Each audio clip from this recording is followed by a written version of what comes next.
Bapak Ibu sidang jemaat yang dikasihi dan diberkati oleh Tuhan, Shalom. Pada pagi hari ini kembali kita berjumpa dalam sarapan rohani Jemaat Galang Ninggiang Abian Base, Selasa 27 Februari 2024. Bapak Ibu yang dikasihi dan diberkati Tuhan, sebelum kita akan bersama-sama membaca dan merenungkan daripada sabda Tuhan, terlebih dahulu kita satu di dalam doa. Mari kita berdoa. Ya Tuhan, Allah Bapa kami yang di surga, Allah yang senantiasa mengasihi bahkan memelihara akan kehidupan kami. Terbukti ya Tuhan, sepanjang malam Tuhan sudah jaga dan lindungi kami, di dalam kami beristirahat. Dan pada pagi hari ini ya Tuhan, dengan penuh rasa syukur dan sukacita, kami boleh bangun dengan kekuatan dan kesehatan yang baru, dan itu semua karena anugerah dan kasih sayang Tuhan bagi kehidupan kami. Sebelum kami akan melakukan aktivitas dan pekerjaan kami ya Bapa, kami rindu untuk membaca dan merenungkan daripada sabda Tuhan. Sebelum kami membaca dan merenungkannya ya Tuhan, kami mohon buka hati dan pikiran kami, agar kami dapat memahami, kami dapat mengerti, bahkan kami dapat melakukan firman Tuhan itu di dalam kehidupan kami. Berfirmanlah kepada kami semua ya Bapa, karena kami sudah siap untuk mendengarkan firman-Mu. Di dalam nama Tuhan kami Yesus Kristus, kami berdoa. Amin. Bapak Ibu sidang jemaat yang dikasihi dan diberkati oleh Tuhan, firman Tuhan yang hendak kita baca pada pagi hari ini diambil dari Mazmur 51 ayatnya yang keempat dan Lukas 15 ayatnya yang ketujuh. Saya akan membacakannya untuk kita semua. Mazmur 51 ayat 4. Firman Tuhan demikian. Bersihkanlah aku seluruhnya dari kesalahanku, dan tahirkanlah aku dari dosaku. Lukas 15 ayatnya yang ketujuh, aku atau Yesus berkata kepadamu, demikian juga akan ada sukacita di surga karena satu orang berdosa dan bertobat, lebih daripada sukacita karena 99 orang benar yang tidak memerlukan pertobatan. Firman Tuhan pada pagi hari ini saya beri judul atau tema pertobatan yang membawa keselamatan. Bapak Ibu yang dikasihi dan diberkati oleh Tuhan, pemazmur yakni Raja Daud mempunyai hati yang berkenan kepada Tuhan ketika ia berdosa dan diingatkan oleh Tuhan. Ia sangat menyesal dan dengan hati yang remuk memohon pengampunan dan penyucian atas kesalahan dan atas dosa-dosanya.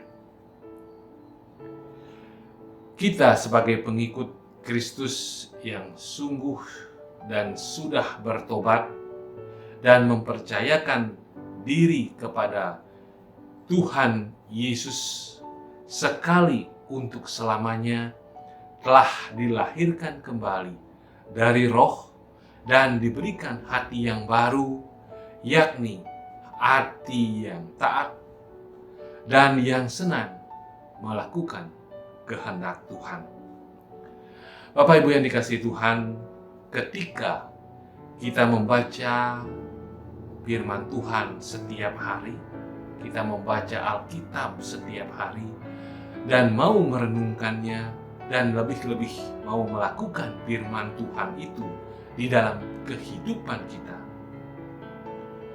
Dan Roh Kudus telah mengingatkan kita akan dosa dan kesalahan kita yang telah kita perbuat, yang telah kita lakukan, karena kita telah disadarkan akan dosa dan kesalahan kitalah yang telah membuat Tuhan Yesus Kristus, Tuhan kita itu disiksa, Tuhan kita itu, Tuhan Yesus, dicambuk, dihina, bahkan sampai disalibkan di Bukit Golgota.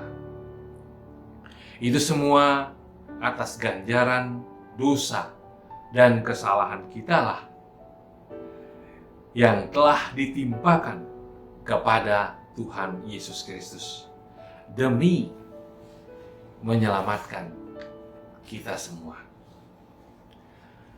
Bapak Ibu yang dikasihi Tuhan, karena itu kita sangat membenci yang namanya dosa. Itulah tandanya kita sudah diberikan hati yang baru, hati yang berkenan kepada Allah dan Yesus Kristus Tuhan kita. Dosa yang telah kita lakukan sekarang dan yang akan datang itu telah ditebus oleh Tuhan Yesus Kristus ketika Ia disalibkan hanya untuk sekali dan selama-lamanya. Sejalan dengan Daud, Lukas pun mengatakan bahwa ketika ada satu orang yang bertobat, maka sukacita surga akan melebihi sukacita dari 99 orang benar yang tidak memerlukan pertobatan. Hal ini menandakan bahwa Allah sangat menantikan banyak pertobatan dari umatnya. Karena belum tentu orang yang percaya kepada Tuhan adalah mereka yang telah sungguh-sungguh bertobat. Bisa saja mereka bersembunyi di balik status mereka yang percaya kepada Kristus. Namun hidupnya masih dikuasai oleh yang namanya belenggu dosa. Karenanya Lukas menegaskan bahwa pertobatan yang menyelamatkan ialah pertobatan yang dilakukan secara sadar dan mengupayakan untuk terlepas dari kuasa dosa yang menjerumuskan. Sadar dan menyesal akan dosa dan berusaha untuk memperbaiki perbuatan adalah menyadarkan kita terhadap kasih Allah yang telah dinyatakan bagi kita. Mari kita bersama-sama merenungkan kehidupan kita. Apakah kita sudah menjadi orang percaya yang menyadari dengan sepenuh hati akan tingkah laku dan perbuatan kita yang dapat menghadirkan yang namanya kasih, atau malah menjadi batu sandungan bagi orang lain?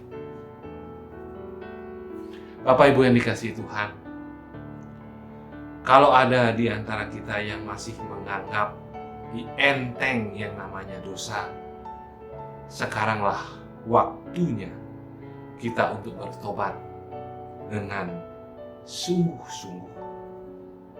Tuhan Yesus berkata, "Siapa yang kukasihi, ia kutegur dan kuhajar. Sebab itu bersungguh-sungguhlah dan bertobatlah. Lihat, aku berdiri di depan pintu dan mengetuk. Dan jikalau ada yang mendengar suaraku dan membukakan pintu, aku akan masuk menemui dia dan makan bersama-sama dengan dia, dan ia bersama-sama dengan aku." Wahyu 3 ayatnya yang ke-19 dan 20. Tuhan Yesus memberkati dan mengasihi kita semua. Amin. Mari kita satu di dalam doa. Terpujilah Engkau Allah yang baik, Allah yang selalu mengasihi akan kehidupan kami. Firman-Mu telah mengingatkan kami untuk kami bersungguh-sungguh datang di hadapan-Mu, mengakui akan dosa dan kesalahan yang telah kami perbuat di dalam kehidupan kami. Dan kami diingatkan untuk senantiasa bertobat dan tidak mengulangi kesalahan-kesalahan yang membuat kehidupan kami berdosa di hadapan Tuhan. Tuhan telah mengingatkan kami untuk setia, taat, dan bersungguh-sungguh bertobat hanya di hadapan Tuhan saja. Terima kasih ya Tuhan atas firman-Mu pada pagi hari ini. Jikalau sebentar kami akan melakukan tugas, tanggung jawab, pekerjaan, dan aktivitas kami sepanjang hari ini, kami mohon penyertaan Tuhan terjadi atas kami. Lindungi kami, jaga kami ya Tuhan.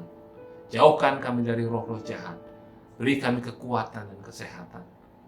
Di dalam kami melakukan aktivitas kami hari ini, berkati kami Tuhan. Sehingga berkat-berkat Tuhan boleh tercurah dalam kehidupan kami. Dan kami mensyukuri atas setiap berkat yang Tuhan karuniakan bagi kehidupan kami.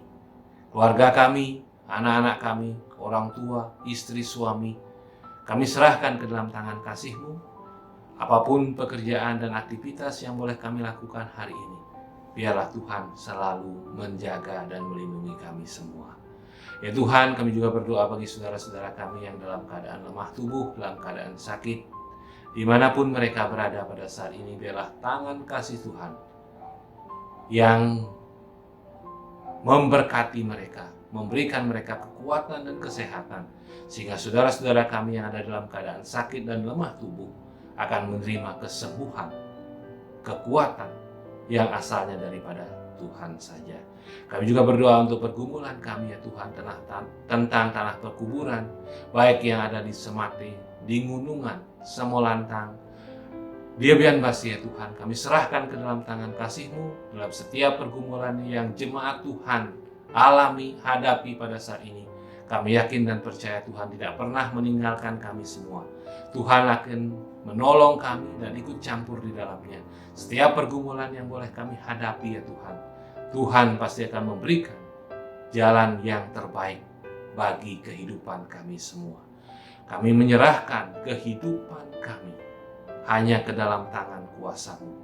Di dalam nama Tuhan kami Yesus Kristus, penolong kehidupan kami yang sejati, kami berdoa. Amin. Bapak, Ibu, sidang jemaat yang dikasihi Tuhan, selamat beraktivitas. Tuhan Yesus mengasihi dan memberkati kehidupan kita semua. Shalom.